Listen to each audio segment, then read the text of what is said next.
My phone lit up at 11:42 p.m. on an ordinary Thursday, except nothing would be ordinary again after that moment. I'm not coming back. I've met someone better and moved your things to storage. Attached was a screenshot, a transfer of $118,000 from our joint savings into my wife Dana's personal account. 15 years of marriage, erased with 2 sentences and a Dana was supposed to be on day 4 of a girl-less trip to Palm Springs, and I'd been noticing a lot lately. Weekends away that stretched into Mondays, shiny new yoga gear that never appeared at home. Phone calls cut short the second I stepped into a room and said, "Son, your wife spends a lot of your money. Make sure she respects how hard you work for it." That warning stuck, so I built a safety net no one knew about. 2 LLCs, a pair of trusts, crypto holdings, and a couple of offshore accounts for international clients. Nothing shady, just defenses. I stayed silent, maybe out of love, maybe out of laziness. She called my job spreadsheet stuff and glazed over whenever I mentioned a case. As long as the swipe on her platinum card went through, life was good. Either way, I'd let a slow leak become a blowout. Turns out the only thing she was detoxing from was me. Then a sigh flipped the switch. I set the phone face down, finished the last sip of now cold coffee, and listened to the refrigerator hum in our Des Moines condo. My mom's pause felt like a hug through the phone. "I'm sorry, honey, but you'll land on your feet." She didn't ask for details. Moms know when not to. 2 cardboard boxes labeled Len waited by the office door. Inside, half my closet and an old laptop. Everything that proved I existed in her world: family photos. My father's watch was missing. That's when anger cooled into something sharp. 1 keystroke engaged the protocol Jason and I had baked in like an eject button. Joint accounts frozen. Credit cards cancelled. By noon she sent another text. "What did you do? My cards are dead. Fraud alert on a $118K, submitted with a red flag memo to my banking contact." I stepped into the lobby. Dana wore designer athleisure and that megawatt smile she used for a decade to get upgrades and free desserts. Evidence packets forwarded to my attorney with instructions to file for divorce before lunch. Valerie, my assistant, blinked. Dana called 3 times, says there's a banking glitch. "I'm Leonard Kessler, 54, forensic accountant by trade, observer of discrepancies by nature. Noticing things is literally my niche. That's financial misconduct." Dana. I typed Trey Harman, the shirtless fitness influencer Dana had been tagging on Instagram for months. His digital footprint suggested success. Glossy ads, sponsored posts, motivational videos. The balance sheets told a grimmer tale. 3 maxed out business cards, overdue equipment, lease, and, surprise, Dana co-signing a car loan 2 months earlier. But quiet doesn't mean clueless. 5 years earlier on a deck I was fixing with my dad, he'd paused mid-hammer. "Dana deserves better. Don't make this ugly Trey amateur hour." I forwarded it to my lawyer with the note, "Proceed." If Trey wanted ugly, he'd get a master class. Dana, meanwhile, only knew about the boring checking and savings. Now she'd swiped $118K at once. 3 security alerts. Someone had tried to change the passwords on accounts Dana had no clue about. Within hours we confirmed Dana hadn't just swiped $118K. She'd been funneling smaller sums for a year. Judge granted it Monday before breakfast. 80 grand, rooted into an LLC tied to Trey. And worse, Dana had co-signed a $175K equipment loan using combined marital assets as collateral. No note, guilt delivery, overnight express. Her forged signature included mine. That made the loan technically our debt. She wasn't just cutting ties. She was burning bridges and salting the earth. I opened a laptop she'd never seen and checked an email account she didn't know existed. I texted back to words, "Good luck." Dana said, "You might drop by." Then I called my brother Jason. "Remember that contingency plan?" "Read." "Jason works cybersecurity," he answered half awake. "The one we sketched over whiskey." The storm was raging just not over my head. "It's time." "You sure, Len?" Harman Fitness went dark on Instagram. The neon lights were shut off. Padlocks slapped across the entrance. Word spread. Some investor pulled out. The gym rats. Didn't he know? The investor was a jilted husband with a forensic audit dashboard and a well-timed court order. She moved out with the money She listed herself as a wellness coach, got deposits from 3 of your former clients. You'd think I'd feel satisfaction watching her world crumble. I didn't. What I felt was sharper clarity. Years of overlooked warnings were now illuminated, undeniable. The whispered phone calls, the conveniently hidden receipts, her growing obsession with alignment and energy that somehow always cost money. It wasn't enlightenment. It was an exit strategy. Silence. At dawn I brewed fresh coffee. Habit is a powerful narcotic and logged into my custom financial dashboard. He poured us both a whiskey. You know what the real kicker is? He said. She never thought you'd fight back. I called my mother next. Only sentence I managed was, Dana left. Dana tried 20 times to call that morning. Ignored. I didn't answer. Instead, I drove to the storage unit address she'd smug texted. Back at a coffee shop, I popped open forensic databases only licensed investigators can access. Game on. Monday, 8 a.m., I walked into my office as if my life hadn't detonated. If she calls again, I said, tell her to speak with my attorney. Valerie's eyebrows climbed, but she nodded. Dana skipped calls and came in person. The receptionist buzzed. Your wife is here. Won't leave. Leonard, sweetie, some huge misunderstanding at the bank. All our accounts are frozen. I finished. That happens when $118K vanishes overnight. It's flagged as fraud. It was our joint money. I'm your wife. You my soon-to-be ex-wife, who emptied savings while announcing you'd found someone better. She lowered her voice. I will fight this. I deserve half. I smiled thinly. Half of what's in those accounts. Sure. But you think that's my net worth? Her confidence cracked for the first time. That afternoon, her newly hired attorney emailed a threat. Hand over every record, or they de-expose irregularities in my practice. Night 3. A text from an unknown number. Back off. Q. Jason and I spent Saturday in his basement office. Blue light glow reflecting off Red Bull cans. Sunday, I booked a room at a modest hotel and drafted the emergency motion, asset protection order plus loan fraud evidence. Then, I paid Trey a visit. Harmon Fitness was all chrome and neon slogans. Trey greeted me with an influencer's handshaker grip, combined with a social media stare. I laid a folder on his glass desk. Page after page, his smile faded. Equipment loans, credit cards, lease agreements each stamped, CO signed. Dana Bowman Kessler. She said you were loaded, he muttered. Money's not the issue, I said, heading for the door. Fraud is. An hour later, a courier left a box at my hotel.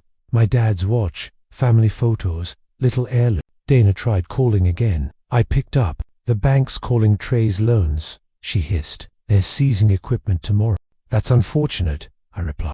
You're ruining him to hurt me. I'm not ruining anyone.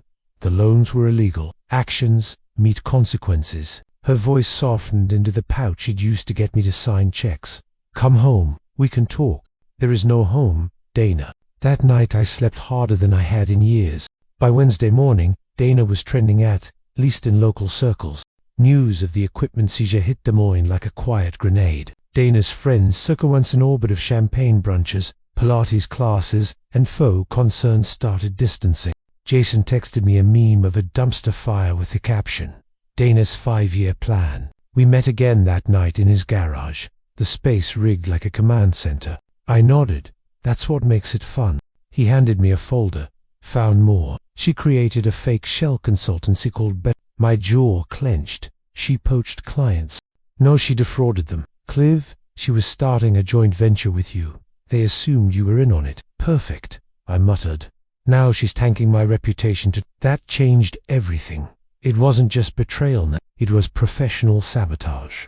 Explained the situation plainly, apologized for the confusion, and pointed out the relevant statutes she'd violated. Not a story, not a selfie, not a single captioned coffee cup in sight. Radio silence from someone who used to broadcast her breakfast. That's when I knew she was scared. 2 replied immediately. Full understanding. The 3rd forwarded my email to their legal team. I drafted a disclosure notice, legally bulletproof, and sent it to those 3 clients. By Friday, Dana's Instagram turned from glam life motivation to total silence. That afternoon, my attorney called. She's offering mediation, he said. Her side wants to avoid trial. They're floating a 50-50 split, with you absorbing half the debt. I laughed. Absolutely not. You want to counter? I want to destroy this notion that she is entitled to anything beyond what she hasn't already stolen. I'm counting on it. Monday came with a subpoena week play from her lawyer, requesting all financial documents from the past 10 years. I'd already organized and submitted mine, squeaky clean. What they didn't expect was what I handed over next. Full digital logs of Dana's side hustle. The paper trail of fake invoices, credit card applications in my name, and that charming $175K gym loan she signed for Trey. My lawyer included a letter, per your request for full transparency. Attached is evidence of your client's financial misconduct. We believe this will be sufficient grounds to not only dismiss spousal claims, but to pursue recovery of misused funds. 2 days later, I got the email I was waiting for. Dana's lawyer was withdrawing representation. The rats were leaving the yacht-sized disaster. That night, Dana called again. This time, her voice was raw, no pretenses. The one who cried when my dad died, who sang horribly in the car, who fell asleep on my shoulder during movies. But that woman disappeared long ago, lost in influencer dreams and self-help grit. You're enjoying this, aren't you? No, I'm enduring it.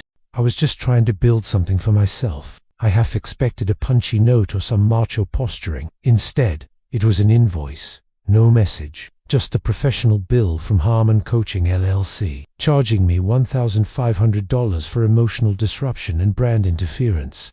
I laughed so hard I nearly dropped my drink. You used me as scaffolding. You torched what we built to install neon signs and protein shake bars. Don't act like you were climbing. She didn't respond. I could hear wind in the background. She was outside. Strange. I lost everything, she said. My friends, Trey, the gym, my future. You took it all. The wildest thing I did was buy 3 pints of ice cream at once. No, I said, calm and even. You bet against me, and you lost. I didn't take anything. You gave it away. Her new world built on filtered selfies and borrowed money had collapsed. The court date was set. The judge already had our files. My lawyer smiled after our last prep meeting and said, if she shows up at all, it'll be a miracle. We sat in silence. Then she said something that almost broke me.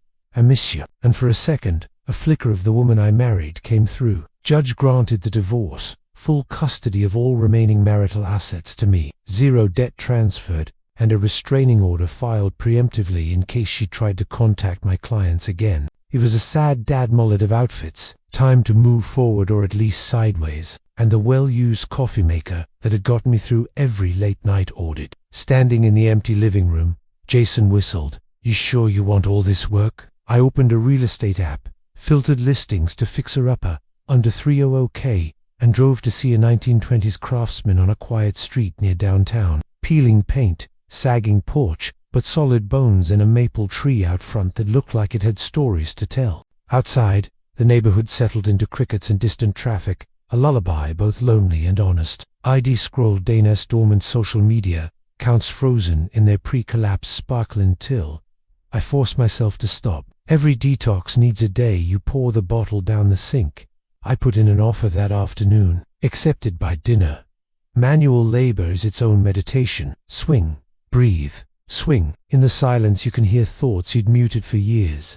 I remembered Dana's laugh before Instagram taught her to curate it, the way she used to bring me chai after a long day, the handwritten notes she'd stick under my windshield wipers. The woman who did those things had disappeared so gradually that I never scheduled a memorial service. No bidding wars on houses that need new roofs and rewired panels. Dana who ghosted for weekends and funded her boy toys gym thought I was the one stepping out. When the judge stamped the decree and banged the gavel, I walked out of the courthouse into bright Des Moines sunshine that felt almost mocking. Divorce granted, assets secured, fraud report forwarded to the district attorney, a restraining order. 2. Just in case Dana decided my client list looked like another buffet. You missed the life I gave you. I said, not me. Click. Later that week, I got a package from Trey. I scanned it, marked it, received, and filed it under delusions. The condo was on the market, its staged furniture displaying a life I no longer recognized. So I checked into the same modest hotel that had served as my war room. One more night, I told myself. But one turned into 2, then 3. Valerie covered my appointments while I hid out. eating continental breakfast, waffles and binge-watching crime procedurals that suddenly felt too familiar. But the audit wasn't over. Jason had uncovered something else, a line item buried in Dana's early withdrawals. $12,000 transferred to a private investigator. With some digging, we discovered that 6 months ago, Dana had hired someone to follow me. I stared at the report photos of me entering client offices, grabbing lunch with Jason, even at my mother's house. Why the hell was she tailing me? I asked. Jason shrugged. Maybe she thought you were cheating. The irony nearly knocked me over. Or maybe it wasn't about infidelity. Maybe she wanted leverage. Something to justify her exit, paint herself the victim. Unfortunately for her, the report read like a monk's itinerary. Client meetings, grocery store runs, weekend errands. She'd spent $12,000 to learn I was boring. Now, she had nothing left to weaponize. And then, she didn't. Day of the hearing, Dana knew. Her attorney sent a last-minute fax withdrawing from the case completely. The war was over. But the aftermath, that's what changes you. Paperwork can end a marriage on paper, but real endings arrive slowly like bruises that surface days after the hit. I climbed into my pickup, took a deep breath, and realized I had nowhere to go. On the fourth morning, I caught my reflection in the mirror. Suit pants, dress shirt, hotel slippers. Jason helped me move what little I kept. 2 boxes of clothes, my dad's watch, those rescued photos. I need it, I said. Cheaper than therapy. He laughed, but we both knew there was truth in it. The first week was demolition. Ripping out cracked tile, prying warped cabinets, vacuuming up a decade of someone else's dust. Night times were the hardest. No couches yet, so I stretched a sleeping bag on the floor amid drywall crumbs. Outside, the neighborhood settled into crickets and distant traffic, a lullaby, both lonely and honest. ID scroll Dana S. Dorman's social media accounts frozen in their pre-collapse sparkle until I forced myself to stop. He showed up one Saturday with cabinet boxes and a playlist labeled post-divorce. We spent 8 hours installing them, punctuated by power tool whines and off-key duets. Cabinet by cabinet, room by room, the old house started looking less like project and more like place. Every detox needs a day. You pour the bottle down the sink. Weeks passed. Valerie kept the office humming. Jason kept the coffee coming. One evening, Jason held up the last door. You know, he said, if you wanted to torture legally, you could have pushed the fraud charges, made her life a headline. I tightened a hinge. And then what? Spend 2 years in court reliving it. Let her rent space in my head for free. He nodded, respect in his eyes. Fair point, but you're still allowed to be angry. As I admitted, now I'm just done. That night, instead of haunted scrolling, I opened Google Maps and typed Minnesota cabin, and exactly one suit just in case life pitched a curveball requiring buttons. I opened windows, swept spiderwebs, then sat on the dock, feet dangling above black mirrored water. Mist curled off the surface like steam from a giant kettle. I cast once, twice. On the third cast, a bass hit so hard it almost yanked the rod from my hands. As I reeled it in, I laughed loud, startled, genuine. It echoed over the water, bounced off trees, and came back to me. I couldn't remember the last time I'd laughed without restraint. Somewhere on the highway, my phone buzzed. Unknown number. I hesitated, then answered. No buzzing phone, no frantic spreadsheets, just frogs, wind, and the slow accordion breath of the lake against wood. You can audit accounts, trace transfers, freeze assets, but how do you audit trust? The work felt like an apology to the cabin for my absent Santa dad for staying away so long. On the final evening, I lit a fire pit, opened a bourbon, and toasted the darkening lake, trying to rebuild. I know you don't owe me anything, but could we talk? Closure, maybe? How do you quantify the slow drip of disappointment or the compounded interest of unspoken resentment? Then she whispered, I understand. We ended the call politely, like neighbors who'd shared a property line but not a life. There's no spreadsheet function for that, only lessons learned and boundaries redrawn. I left the craftsman's porch light on and drove north, out of city glare, into green tunnels of interstate trees. 5 hours later the cabin appeared, half hidden by birch and cedar, looking exactly as memory stored it, and entirely smaller than grief had painted it. Dad had left it equally to Jason and me, a wooden box beside a lake, no Wi-Fi, bears optional. But tonight, I lay on my mattress on the floor of the room that would become a bedroom, ceiling fan spinning a slow waltz, and let the dark be quiet. The reporter had found the conference listing where ID agreed to speak and spun a pre-event profile. Suddenly, my inbox filled with requests, podcasts, webinars, corporate trainings. Pain, repackaged as expertise, was apparently a marketable niche. I unloaded the truck, stepped inside, and breathed in paint, sawdust, and possibility.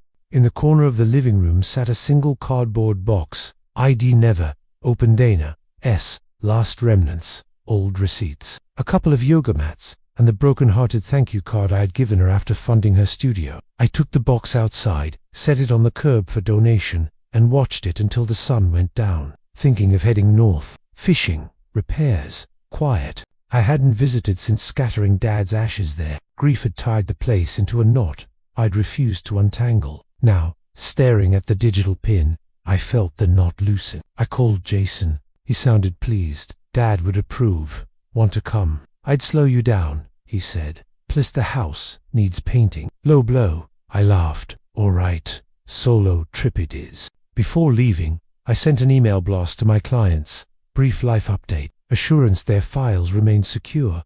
And a new company motto, transparency buys trust. The replies were overwhelmingly kind. Turned out, people respect honesty more than curated perfection. One even asked if I'd speak at a conference panel on financial resilience. I put it on my calendar for fall. Early June, I packed the truck, rods, tackle box, toolbox, a bag of groceries heavy on canned chili. Inside smelled of cedar, dust, and something I decided was nostalgia. First morning, I woke at dawn, brewed coffee on the camp stove, and paddled out in Dad's old aluminum rowboat. Back on shore, I sat on the dock, fish flopping in the cooler, and thought about the forensic analysis of a life. Midweek, I fixed the squeaky screen door Dad always promised to replace, patched the roof, cleaned gutters packed with years of needles. To starting over, I said aloud. The trees didn't answer, but the wind stirred, and that felt like agreement. Next morning, I locked the cabin, left a note taped inside the pantry seat. Yasuna this time, and drove south, with the windows down. A soft voice. Leonard, it's Dana. I almost hung up, but curiosity overruled.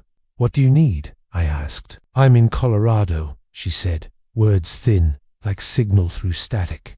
The old Leonard would have felt obligated. This Leonard had learned the cost of open doors. I wish you well, I said, but my life is finally quiet. I plan to keep it that way. Silence. I blocked the number, not out of spite, out of maintenance, like patching a roof or sealing a crack, prevent leaks before the storm. Hours later, I pulled into the driveway of the Craftsman. The maple greeted me with rustling leaves. Tomorrow, the real work would resume, finishing the trim, painting the porch, perhaps even dating again someday. I didn't plan on headlines. 3 weeks after I blocked Dana's number, my name hit the local business journals. Forensic accountant turns financial wreckage into masterclass on fraud prevention. The reporter had found the conference listing where ID agreed to speak and spun a pre-event profile. Suddenly, my inbox filled with requests, podcasts, webinars, corporate trainings. Pain, repackaged as expertise, was apparently a marketable niche. Funny thing about niches, they're often born from scars. I said yes to exactly one offer.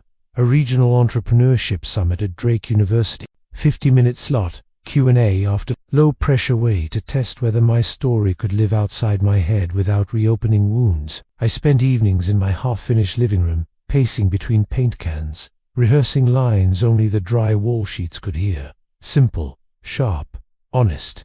That would carry the room. Valerie met me at the venue, badge in hand. They've got a packed room, she said. Word got around. Opening Hookai needed something that punched. Then you set boundaries so strong that anyone who wants in has to earn the gate code. Focused on the red flags, the protective structures, the contingency plan. Maya Sandoval, documentary producer, she said, loved your talk. Have you ever considered letting your story be filmed? Showed them screenshots of anonymized spreadsheets, green cells for foresight, red for reactive damage. 40 minutes flew. Q&A began. I took the mic, looked at the post, it stuck to my phone, and led with the line. The collective inhale sounded like a single gasp. I wrote on a post-it, My wife stole $118,000 on a Thursday night and taught me more about asset security than any textbook.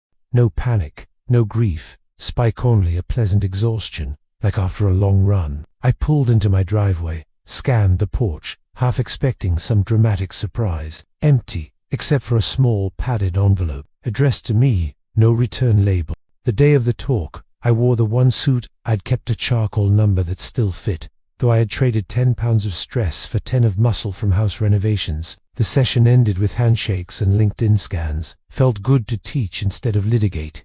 Inside, 100 faces waited. Entrepreneurs, students, even a couple of grey hairs with banker ties. I'm learning to let go. For a full minute I hated how the gesture moved me. She'd left a corporate marketing job to start an urban farming non-profit. I gave her the short version of my recent life, edited for brevity. Dad's pen lay on the table. I clicked it absent-mindedly and realized I hadn't written anything personal in months, just contracts and statements. I opened a fresh notebook and started scribbling thoughts. Lessons from the conference, plans for the yard, maybe a chapter outline if the documentary never happened. The ink flowed smoothly, as if Dad himself approved. As we planted herb seeds along the fence, she said, "Funny how soil's like trust. Ignore it, and weeds take over." I laughed. "You get any slower with those analogies," I said, "and the weeds will return." A documentary could amplify the lessons, maybe help one person avoid the cliff. Dana and Trey drove off. Tess wiped dirt on her jeans. "We do volunteer nights on Wednesdays. Swing by. Could use someone good with numbers to track donations." She handed me a flyer and disappeared back to her side of the fence. Invitation extended. Choice, mine. Or maybe it would turn my life into entertainment, which felt too close to Dana's influencer world. I shelved the decision. Then I pocketed the pen and tossed the envelope. Good. Curiosity locked. Halfway through wrestling a stubborn root, a voice called over the fence. "Need a hand? I recognize my role in recent events and want to repay the loans tied to your name. Attached is a notarized agreement releasing you from any liability, effective upon my first repayment installment next quarter." I looked up to see my neighbor, mid-30s, overalls, wide grin, holding gardening gloves. "Name's Tess," she said. "I run the community garden 2 blocks over. Figured you could use a trowel that isn't from the Stone Age." I walked them through the sequence without naming Dana, without airing every betrayal detail. Every project ended with a small, satisfying moment. Light switches that didn't spark, downspouts that gurgled freely in the rain, glass that kept winter drafts at bay. Little proofs that effort could still yield order. First question from a student: "How do you rebuild trust after a breach that personal?" I answered truthfully: "You trust yourself first." Applause, nods. Backstage, a woman approached her leaf, sharp blazer, camera slung across her shoulder. I laughed. "My DIY drywalling is hardly cinema. I'm talking financial survival, prevention, resilience, underserved topics with real stakes. Flattery from someone who speaks in loglines is dangerous." I took her card. "I'll think about it." On the drive home, windows down, I replayed the day. Inside, my father's fountain pen and a note in Dana's handwriting. "Found this in a yoga bag I never unpacked. It belongs with you." No need to reply. I stared at the pen, black lacquer, silver clip, the one Dad signed his last will with. Later, hammering baseboards into place, I thought about Maya's offer. Meanwhile, the craftsman kept demanding attention. Electrical upgrades, fresh gutters, new window panes. One Saturday, I ventured into the half-finished backyard, determined to tame the jungle of weeds. Her energy was a warm draft. We spent the afternoon digging and mulching, trading stories. By dusk, the yard looked less like a cautionary tale and more like a blank canvas. That night, I sat on the porch, bourbon in one hand, community garden flyer in the other. Monday morning, Valerie buzzed my office line. "Got a package from Harmon Fitness." "Great, a sequel to the $1,500 invoice." Sent it in. It wasn't a bill. It was a short letter from Trey typed, "For moi, Mr. K. Equipment repossession is complete. The gym has been sold. Respectfully, Trey Harmon," enclosed. The signed paper, shockingly responsible. I forwarded the doc to my lawyer. She replied, "Everything checks out. People do change sometimes after the bill comes due." I leaned back, stared at the ceiling, and allowed the edges of resentment to dull. Trey would pay. Dana had returned the pen. Maybe restitution came in many forms. We tracked plots like mini P&Ls, she joked. Val sent me more speaking invites. I accepted a few.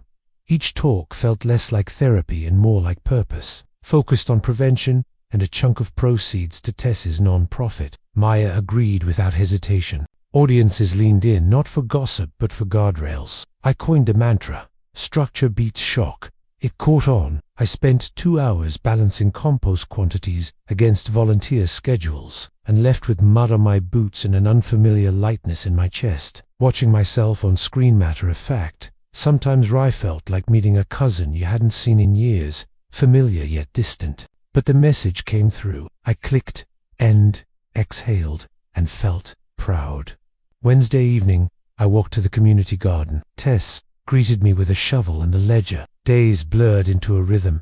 Morning audits, afternoon renovation, evening garden. The producers expected decent engagement, maybe some niche praise from finance forums but damage control went viral. Clips spread across. Reddit threads debated my trust matrix. I read every message, even the misspelled ones. I replied when I could, and CNN ran a segment calling it the quietest gut punch on television this year. And as I locked up and headed to bed, I understood something vital. The next part of my story wasn't about who left. It was about who remained and what we chose to build. One Friday, Maya called. We secured funding. 8-episode docuseries, damage control. Finance meets human nature. You in. I molded over while sanding porch rails. Fame held zero appeal, but influence could protect people. I said yes with conditions. No sensationalizing. Dana, I printed out your layers of financial defense slide and put it on my fridge. Not for revenge, for prevention. Thank you. I see now what you meant about legacy, about structure. DIV started volunteering at a non-profit that helps women navigate financial abuse, because I was both victim and perpetrator. Not avoidance, just absence, like silence after a thunderstorm. Once the air clears and everything smells cleaner. Tess supplied native plants for the set. Jason hacked a secured data demo. Handwritten, no hearts over the eyes this time, just tight cursive on linen paper. We taught founders how to fraud-proof their ventures before launching, held workshops for couples merging finances, and built templates that helped new entrepreneurs create safety nets alongside dreams. It became our weekend ritual. I handled irrigation, she led workshops, and once a month we'd host a potluck under string lights. It wasn't romance, not yet, but it was connection. Safe, steady, rooted. I threw a housewarming, nothing fancy, just close friends. Valerie, Tess, even Jason showed up with a Bluetooth speaker and an extra. More like how you feel when you finally clean out the attic, light, clearer, aware of what's worth keeping and what needs to go. I wasn't chasing closure anymore. I had built a new foundation, and this time, I knew where every being was buried. Not about youth this time. It's a series following other people rebuilding after financial betrayal. ULP Consult, maybe host UN. The crew loved the raw authenticity. I just hoped viewers would love the takeaways more. The same place I once opened an envelope that detonated my life. Now, it echoed only laughter and distant traffic. I tapped the light switch. No sparks, just warmth. We shot the pilot in my half-finished house cameras, capturing blue Painterest tape and sawdust alongside pie charts. A week before the network pitch, Maya sent rough cuts. That night, as crickets stooned up outside, I realized I hadn't thought about Dana in days. Mr. Kessler, she said, we had a customer ask for your workbook. She said she saw you on Netflix and wanted to teach her teen daughter about financial resilience. Just thought you should know you're changing how people bank. It was time we told stories that proved it. Sometimes the fallout of betrayal is the space it creates, a vacancy you fill with purpose, new habits, fresh paint, budding basil along a fence line. Slipped it in the back of my notebook with no plans to revisit. A month after the docuseries premiered, everything shifted again. I wasn't prepared for the response. Suddenly I was the guy who turned betrayal into a blueprint. Emails poured in, viewers thanking me for giving words to things they'd lived through. Parents bankrupted by business owners, scammed by friends, even a teenager who found out his older brother had drained their joint college fund. The one that stuck with me came from a woman in Wisconsin. I thought my divorce ended me, but watching your story made me realize the wreckage can be repurposed. That email stayed in my starred folder. What shocked me even more, Dana wrote, not a text, not a voicemail, an actual letter. Miles, I watched the doc. You told your truth with more grace than I deserved. I don't expect forgiveness, but I do hope you feel free now. I read it twice, folded it neatly, because the truth was I did feel free, not in a triumphant, firework explosion kind of way. Valerie and I launched a consulting arm. Structure first, Tessa's garden, and the house finally finished. Hardwood floors polished, walls painted, porch railings restored to their 1920s charm. At the end of the night, as everyone trickled out, I stood alone in the hallway. Weeks later, Maya called again. The network's greenlit season 2. I didn't hesitate. Yes, but only if we focus on solutions, not sob stories. She laughed. You're the only person I know who can make spreadsheets feel like redemption. I started sketching ideas that night. One theme kept rising. Resilience isn't built in crisis, it's revealed by it. And then, one ordinary Thursday morning, something extraordinary happened. I got a voicemail from the bank manager who once flagged Dana's emergency withdrawal. I sat at my desk and let that land. The same institution that once saw me as a liability now saw me as a guide. I opened a fresh Google Doc, titled it Damage Control, the framework, and I started writing. No post-it notes this time, no dramatic hooks, just truth, earned, tested, and ready to be shared. Because if there's one thing I've learned through betrayal, loss, rebuilding, and unexpected redemption, it's this: our worst moments don't define us. What we build next does.